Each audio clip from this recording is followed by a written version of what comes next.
Kawasaki Ninja H2R. Review one of the fastest production bikes ever.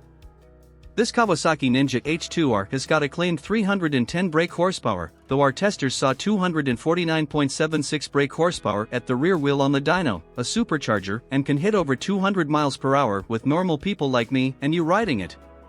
Some will say the Kawasaki H2R's power is too much, it's too fast, too expensive, too vicious, and yes, it's all those things, but who cares? I wouldn't if I had £41,000 to spend on an H2R. Thank you Kawasaki for being so brave, you promised it would be nothing short of epic, and you delivered. What more is there to say?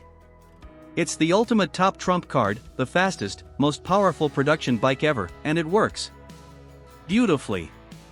Ride quality and brakes. The H2R feels like a completely different bike to its H2 road bike sibling. It's 22 kilograms lighter than the H2, turns easier, holds its line better. The suspension is the same between the H2 and R, but it has to deal with less weight and the firmer settings are more suited to the track.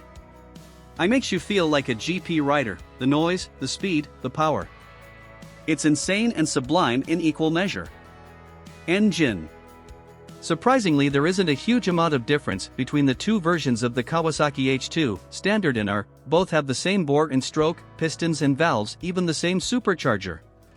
The intake and exhaust systems are different, as are the ECU, the complete wiring loom, camshafts, tires, head gasket, clutch, aerodynamic wings and carbon fiber bodywork. Reliability and build quality. Build quality is superb. We don't have any Kawasaki Ninja H2R owners reviews at this point. Value versus rivals. The Ninja H2R makes even the stock H2 look sensible. This is the most extreme production bike you can buy, and at £48,000, it ain't cheap. It will need meticulous servicing, and if you're keen on feeling the full force of the stunning acceleration, you'd better ring-fence a good tire budget, too. The Bridgestone slicks won't last many track days. The H2R has a similar service check interval to a competition motocross bike, every 15 hours ridden at over 8,000 RPM or around 10 track days. At 15 hours the bike needs a service and tolerance check, at 30 hours it will need a full service. On the bright side, the level of finish and quality is exceptional, and it's already an iconic machine. Its specialness isn't going to fade, it's an instant collector's dream purchase. It doesn't really have any rivals, although Suzuki's Hayabusa does offer extreme speed at just a snip of the price. The big, speed-seeking Suzuki went off sale in 2018, although some 2019 models went on sale in North America, but a year-old machine costs just £10,000 on MCN bikes for sale. Equipment. The H2R comes with a plethora of control systems to stop it firing you at the scenery. The highlights are KTRC, Kawasaki Traction Control.